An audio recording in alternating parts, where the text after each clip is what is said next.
Hello, everybody. My name is Harpreet.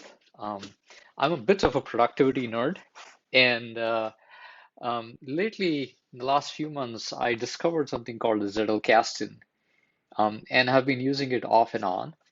Um, and I'm a bit of a prolific note taker, and I was in college as well, but I never went back to those notes. And when I discovered Zettelkasten and the gentleman who, his name is Luhmann, who built this smart note-taking system, and that helped him publish God knows how many books, that really piqued my interest, right? So I started trying this out, and um, I figured I'll do a video that's about what is a good Zettel or what is a good permanent note using what I learned in this book.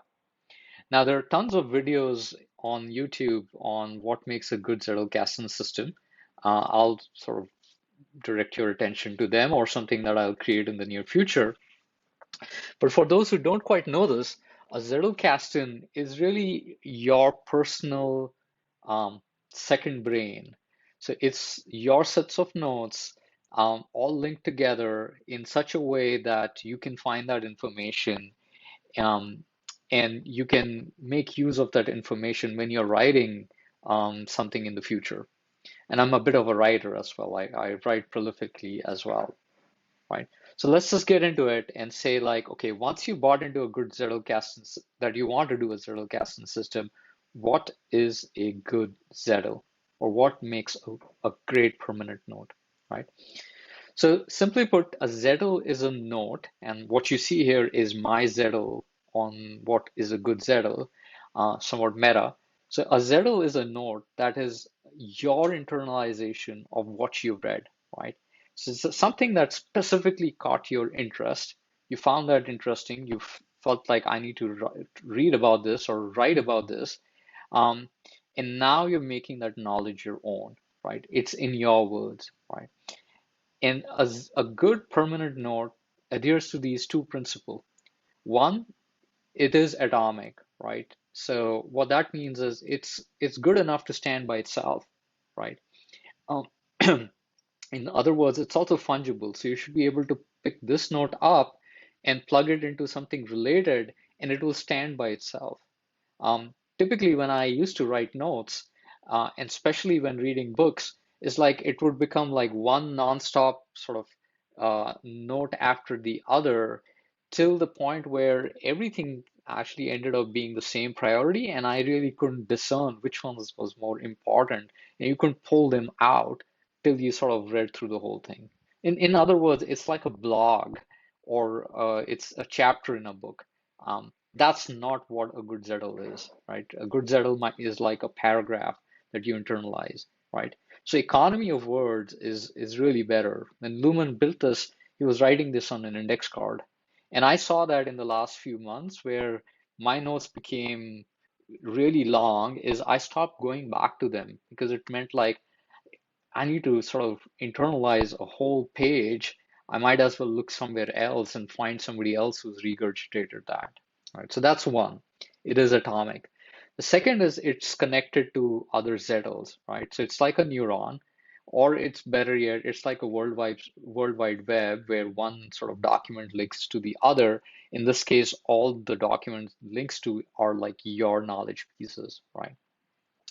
So when you're sort of thinking about writing these, Zettels, the first thing that comes to mind for me was like, are they really good power questions to read better? So this is a good example of the interconnectedness that comes about.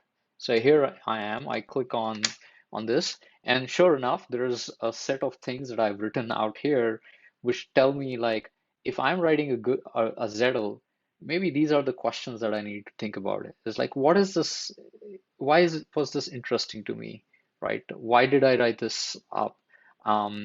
What does this mean for something else? Does it fit in the body of knowledge that I have already, right?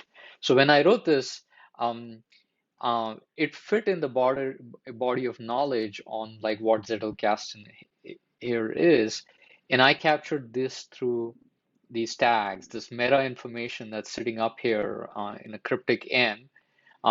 It's telling me that um, there's something related to it on what Zettelkasten is not, is what got me here. So I link back to it. Another thing that I tend to do is if I found some other note that I wrote at some other point and I found that connection that's does not follow a sort of linear order in some respects, I link them and say like, oh, here's a forward link to something that I may want to create, or it's something related, right? So in this case, uh, I found this idea that when you read about an idea, you should actually create two Zettles, right? And that I thought was very interesting. And the first note is what I've spoken about, is what did I understand of this idea? It's my internalization. The second was like if you sort of traverse the Zettel with others in the picture and you were able to make some new insights, or maybe you took this Zettel and the red on this Zettel and the yellow on this Zettel and you mix them to get a new color, that's a great Zettel to come back to, right? So that's another one. The next thing that you do is you sort of reference it to where you got this information from. So when you're looking that information up, it's easier to find. So in this case, I found this information on this book, how to write smart notes, and so I've linked to that. Right. So in this case, I haven't really gone down and taken individual quotes from the book, which used to be what I did. But because now I have like good Zettel system, I'm writing great notes. You can see on the right hand side, all the places, all the ideas that came out of this book are easily referenceable. So I don't actually need to go back to the book ever. And that was the idea in the Zettelkasten system. The last bit of information here is to sort of, you've got the backlinks, you've got the forward links, you've got the references, you've linked to other documents, and the last bit here is you should tag them, right? And the reason of tagging them is so that, let's say I come back a couple of months later and I don't remember information, I can look them up under certain tags that I most likely am going to use to search for this information. So in this case, Zettelkasten is one. How to read better, how to digest ideas is like I think is a line of search that I might have. And you put them in there so that you can come back and search for it, right? So, so all these things actually end up making a good Zettel, right? So fairly simple, adhere to two principles, make it atomic, connect it to other Zettels, get it to reference to other content where you brought this in from, and tag them better. That's it for me. Thank you.